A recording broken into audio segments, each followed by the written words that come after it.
Hello guys, so nandito ako ngayon sa Concepcion National High School. Ayan. O diba? Yan yung ano nila, isa sa mga building. Tapos tingnan nyo naman yung ano, surroundings, napakalaki.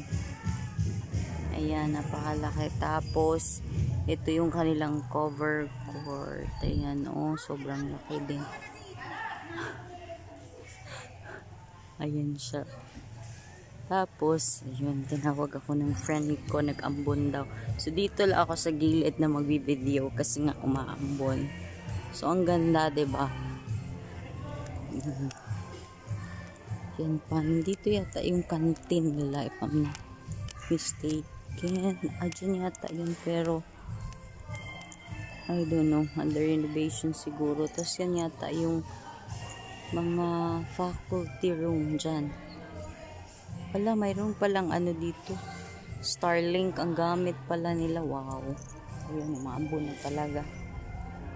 So, pasilong tayo at maambo na, diba? Ayan siya. Bongga guys, kasi yung gamit pala dito is Starlink. Wow. Yan oh. Siyempre naman, very useful. Kasi nga para sa mga estudyante din, ano. So, yan. So, today, nandito kami para sa celebration ng 60th birthday ng principal ng school. Yan siya. Diba, ang ganda, no? Tapos, yan. Ayan, oh.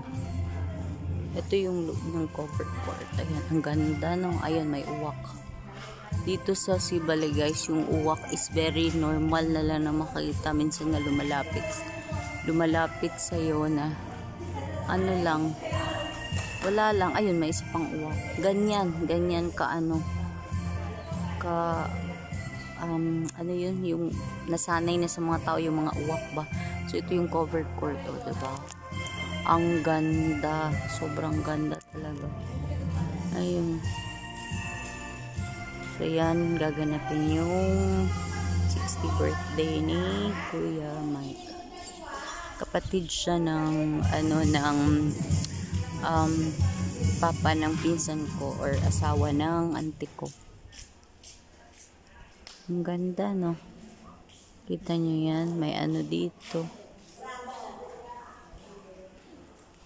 Siguro ang saya dito mag-aral kasi tingnan nyo naman, oh, yung ground niya ang laki-laki.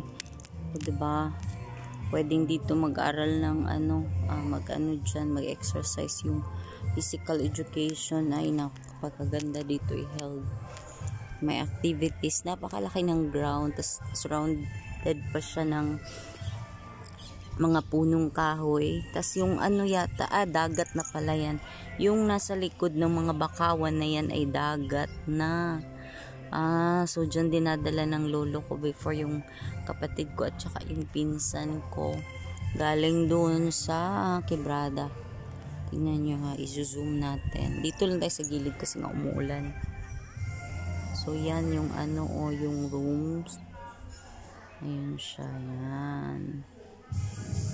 Ayun siya, tapos ganun. Ito naman yung isa sa room doon. Hindi ko alam kung anong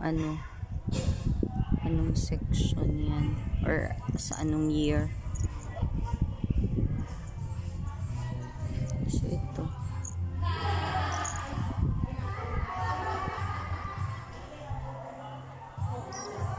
Ganda, no? Tingnan nyo guys, gaano kaganda ang Sibale. Karamihan dito is, ang namin dito is of course coconut. Yung main source talaga dito is coconut, yung pinagkukuhanan. And of course, ang second is yung sa pangingisda. Yung dalawang yun ang kinabubuhay ng mga tao dito. Sarap mamuhay dito, very peaceful. Kanina sumakay ako sa garong. Wala na yata, umalis na yung garong. Ay, umalis na. Yung garong na ano, nakaka-excite naman sumakay ng ganun. So, tingnan niya yan. Tapos doon, oh. Diba? Tapos, ang kinaka-amaze ko nga dito, yun yung ano nyo na feel nyo yung hangin, diba? Ang sarap ng ng feeling ng hangin. Tapos hindi ko alam saan ba dito nagtitinda yung mga sinabi, may nagtitinda dito ng mga kakanin. Hindi ko sure saan ba ito. Ayan.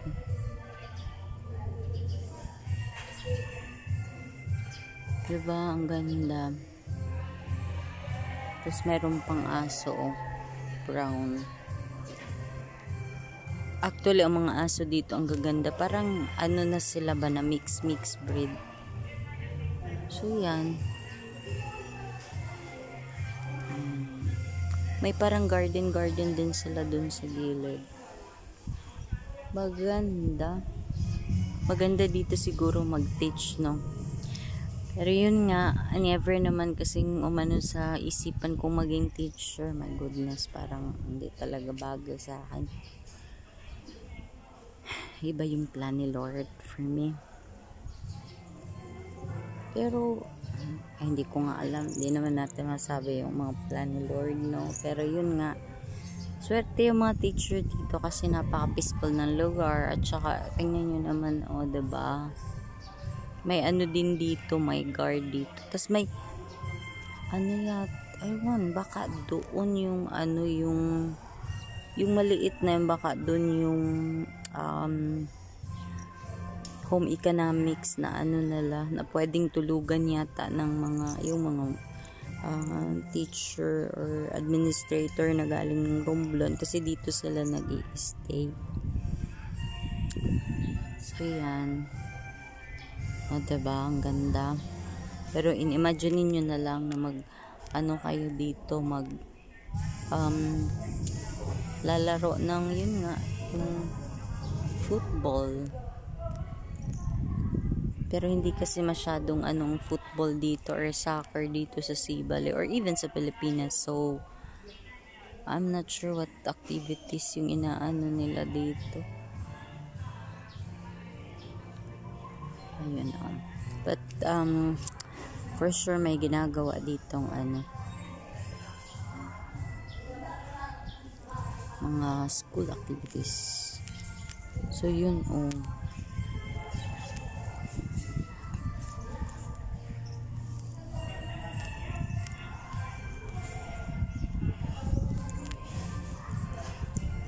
mas maganda pala dito na side yun.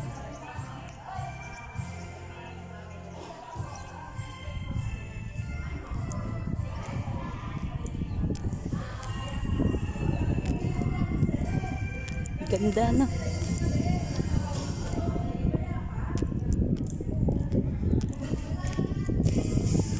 Dyan pala yung parking area. Kasi most of the student or some of the student may mga motor. So yan. Yung parking area.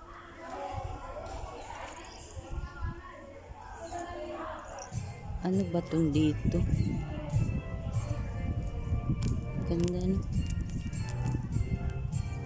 Baka ito yung sa, I'm not sure ano to, sa home economics ba yan or doon. Diba ang ganda ng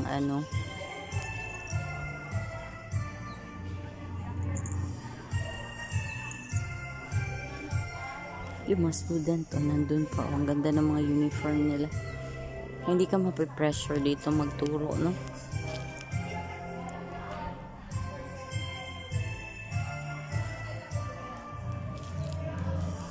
Okay din.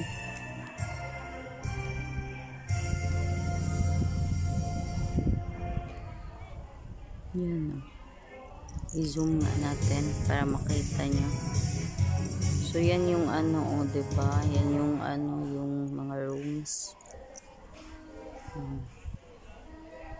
Dito nag-aral yung kapatid ko. Nung nag-graduate siya, umattend naman ata ako. I forgot na. Parang umattend ako ng graduation niya.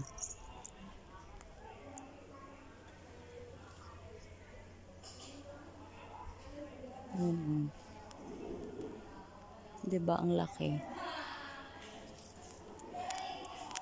Naka-bless ng sibal eh. Ganito kasimple yung life dito. Look.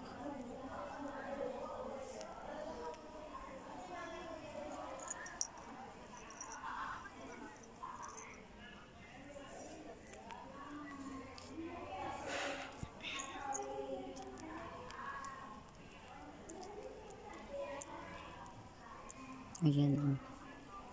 Simple lang. Ilang rooms lang ba yan? 2, 4, 6, 8, 10. Mga 12 yata. Or not 2 but 1, 2, 3, 4, 5, 10 rooms pala dito. 10. At saka doon ay 1, 2, 3, 4, 5, 6, 6. So, 16 room dito. Oh. Thank you for watching, guys. Bye!